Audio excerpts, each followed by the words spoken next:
Ce journal vous est offert par le FPI, Fonds de promotion de l'industrie, votre partenaire privilégié pour la réussite de vos projets.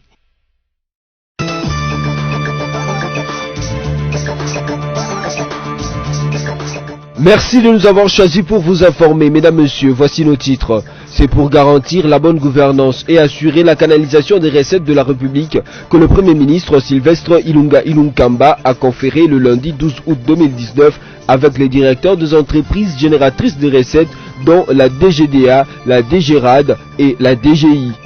Et puis c'est dans un communiqué de presse que le commissariat de la police ville de Kinshasa porte à la connaissance du public qu'il a mis la main sur 5 individus ayant excellé dans l'enlèvement de jeunes filles ou jeunes femmes à bord d'un véhicule de marque Toyota IST de couleur jaune. Par conséquent, la police de Kinshasa prie toute personne victime qui reconnaîtra ce criminel de passer à l'état-major du commissariat provincial de la police de Kinshasa situé dans la commune de la Gombe. Enfin, l'artiste musicien congolais Joski Kambukuta a sollicité une prise en charge médicale par le gouvernement congolais auprès du ministre de la Culture Astrid Madia le vendredi 9 août 2019. Victime d'un accident vasculaire cérébral, l'ancien musicien de l'orchestre OK Jazz et de Bana OK se voit obligé de tendre la main à l'exécutif national pour faire face aux soins médicaux. C'est pour garantir la bonne gouvernance et assurer la canalisation des recettes de la République que le Premier ministre Sylvestre Ilunga Ilunkamba a conféré le lundi 12 août avec les directeurs des entreprises génératrices des recettes dont la DGDA, la DGRAD et la DGI.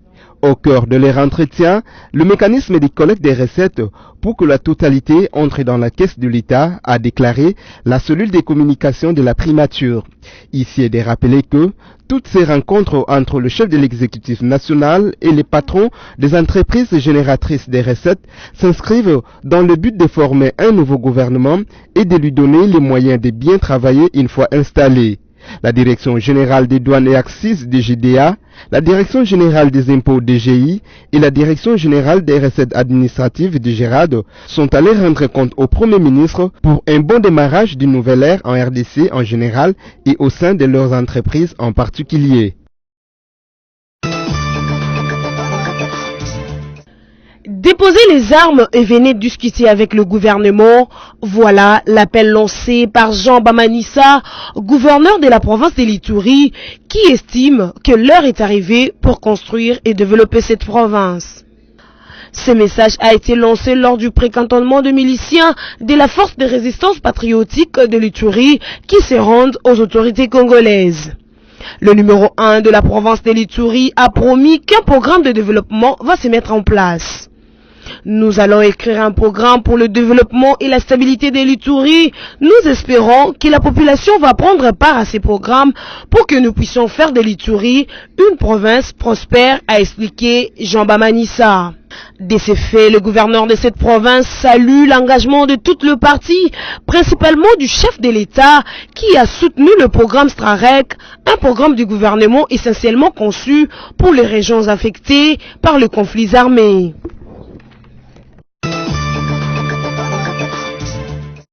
Dans un communiqué de presse du 12 août 2019, le commissariat de la police ville de Kinshasa porte à la connaissance du public qu'il vient de mettre la main sur 5 individus ayant excellé dans l'enlèvement de filles ou jeunes femmes à bord d'une voiture de marque Toyota IST de couleur jaune. Ces enlèvements dans les voitures ont déjà fait plusieurs victimes dans la capitale Kinshasa. Le cas d'une consoeur journaliste de BCTV, Clarisse Bebimwika, victime d'un enlèvement en 2016, qui nous en dit long. Cette situation dérange terriblement la population. Il n'y a pas que de filles, il y a également de garçons, tout âge confondu. Quand tu te retrouves entre les mains de ces bandits, de ce bourreau, en tout cas tu peux crier, personne ne va intervenir. Je demande aux autorités de mettre le bouchon double pour arrêter ces phénomènes.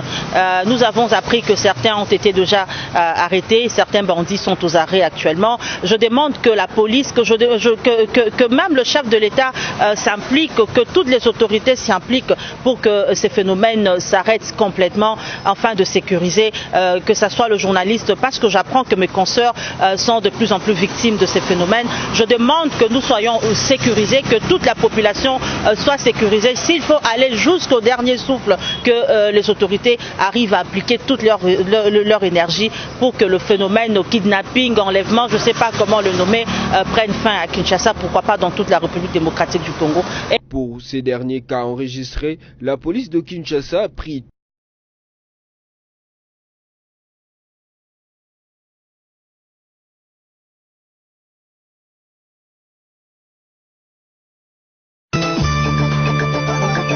Deux de 4 otages congolais kidnappés par le milicien Mai Mai Malaika ont été libérés dans le territoire des Kabambari au Maniema. Entre-temps, ce groupe de rebelles continue de détenir les autres otages, exigeant le partage de la colline riche en minerais au sud du Maniema. Selon les autorités provinciales de Salamabila, toujours dans la province de Maniema, ces malfrats ont déposé leur cahier des charges.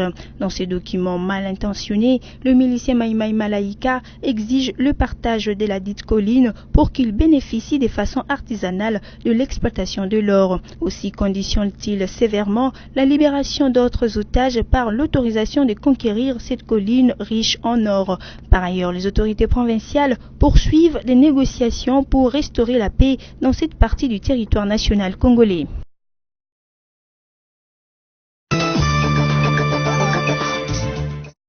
Une enveloppe de 10 millions de dollars américains tirée du Fonds central d'intervention d'urgence a été allouée à la RDC, a annoncé Marc Lecoq, le chef de l'action humanitaire des Nations Unies.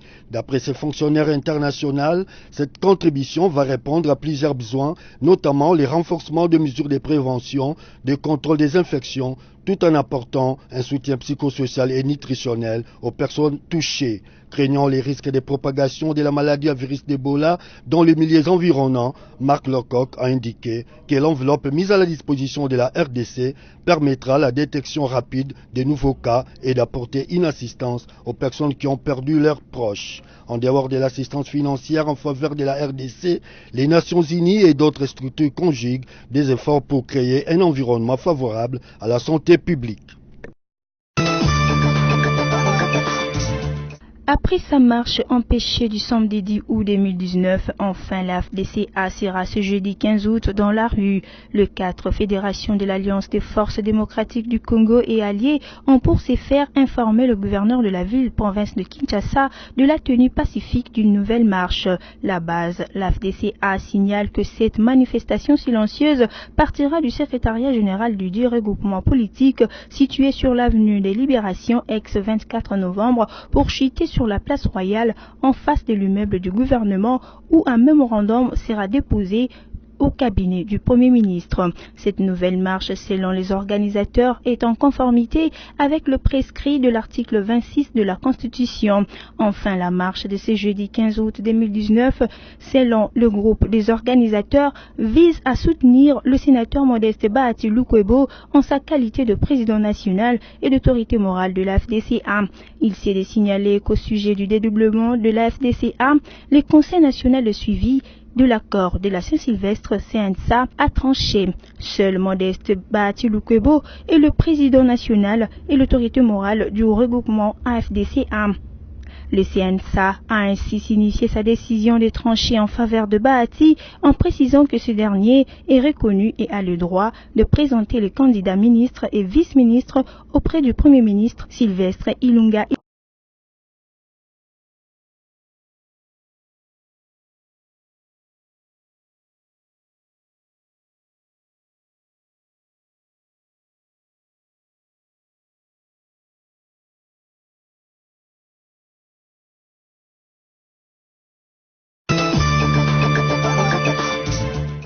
L'artiste musicien congolais Joski Kiambukuta a sollicité sa prise en charge médicale par le gouvernement auprès de la ministre de la Culture, Astrid Madia, le vendredi 9 août 2019. Victime de l'accident vasculaire cérébral depuis 2001, l'ancien de l'orchestre Hockey Jazz et de Bana Hockey se voit obligé de tendre la main à l'exécutif national pour faire face aux soins médicaux. Il se plaint de se prendre en charge depuis le début de sa maladie jusqu'à ces jours. Tout ce qu'il demande pour l'instant, c'est son évacuation à l'étranger pour des soins appropriés, a-t-il précisé.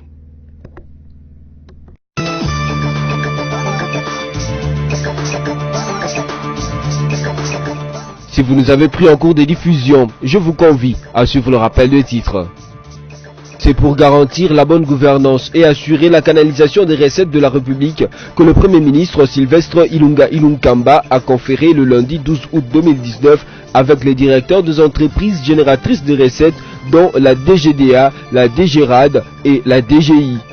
Et puis c'est dans un communiqué de presse que le commissariat de la police ville de Kinshasa porte à la connaissance du public qu'il a mis la main sur 5 individus ayant excellé dans l'enlèvement de jeunes filles ou jeunes femmes à bord d'un véhicule de marque Toyota IST de couleur jaune. Par conséquent, la police de Kinshasa prie toute personne victime qui reconnaîtra ce criminel de passer à l'état-major du commissariat provincial de la police de Kinshasa situé dans la commune de la Gombe. Enfin, l'artiste musicien congolais Joski Kiambukuta a sollicité une prise en charge médicale par le gouvernement congolais auprès du ministre de la Culture Astrid Madia le vendredi 9 août 2019. Victime d'un accident vasculaire cérébral, l'ancien musicien de l'orchestre Hockey Jazz et de Bana Hockey se voit obligé de tendre la main à l'exécutif national pour faire face aux soins médicaux. Ainsi s'achève cette session d'information. Merci à vous qui l'avez suivi et restez-nous toujours fidèles.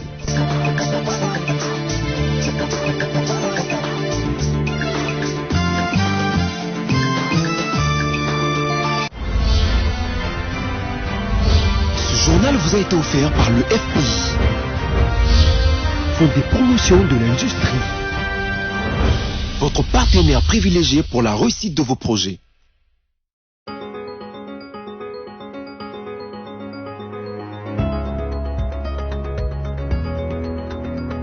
Bienvenue mesdames, messieurs à cette revue de presse en ligne de ce mardi 13 août 2019. Débutons avec Forum des As qui titre « Gouvernement, Ilunga propose, Fachi dispose ». Pour nombre d'observateurs RD congolais, ce jour est celui de tous les suspens. L'adrénaline devrait monter dans les différents états-majors des partis et regroupements politiques. Car, sauf changement des dernières minutes, c'est aujourd'hui mardi que le président de la République, Félix Antoine Tshisekedi Tshilombo, entrait en scène. Après la série de consultations par le Premier ministre et la réception dimanche passé dernier des listes des candidats ministrables du FCC et du CACH, c'est au tour du chef de l'État de scruter à la loupe la première mouture du gouvernement qu'elle lui transmettra le Premier ministre. A priori, pas si sûr que tous ceux qui figurent sur la liste soient retenus. On pourrait s'attendre à ce que la copie que le Premier ministre remettra au président de la République subisse une opération chirurgicale.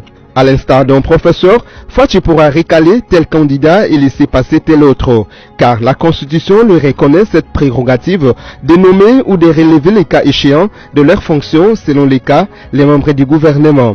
Et donc le chef de l'État va devoir procéder à des arbitrages dans chaque camp au cas où il estime nécessaire. C'est à lui que revient le dernier mot. Comme qui dirait, le Premier ministre Sylvestre Ilunga Ilunkamba propose, Fachi dispose. Poursuivons cette revue avec congovirtuel.org qui titre « Détournement au gouvernement, les précisions omises par Katiamba ». RFI a fait état ce lundi matin des présomptions de détournement des deniers publics dont se serait rendu coupable l'actuel gouvernement au profit de certains de ses anciens membres. Selon Georges Kapiamba de l'ONG ACAJ qui a fait cette dénonciation, certains anciens ministres du gouvernement Tshibala sortant auraient bénéficié indûment de certains émoluments et des dons en véhicules. Des avantages qui, selon Kapiamba, seraient constitutifs des délits de corruption et de détournement au détriment des trésors publics. Vérification faite, cependant il nous revient que ces prétendus détournements ne sont que des avantages destinés aux anciens ministres du gouvernement à partir de l'équipe Tshibala, au sortir de leurs fonctions. Ceci conformément au décret dit décret Chibala qui avait fait couler l'encre et la salive au mois de février 2019. En son temps et comme l'avait indiqué congovirtuel.org, l'opinion dominante soutenait que ce décret octroie à ces anciens membres du gouvernement des avantages jugés indus, surtout au regard de ceux qui sont censés avoir amassé durant leur mandat. Des avantages qui, toujours selon cette opinion, viendraient alourdir les dépenses de l'État, soit plus ou moins 28 millions de dollars américains annuellement, alors que ce pactole peut servir d'améliorer quelque peu le social de la population. L'opinion dominante estimait donc que ces décrets devraient être rapportés pour apaiser les esprits. Bouclons cette revue avec Okapi.net qui titre « Sud Ubangi, 43 élèves de Bokona ont raté le début de la session unique et spéciale de l'examen d'État.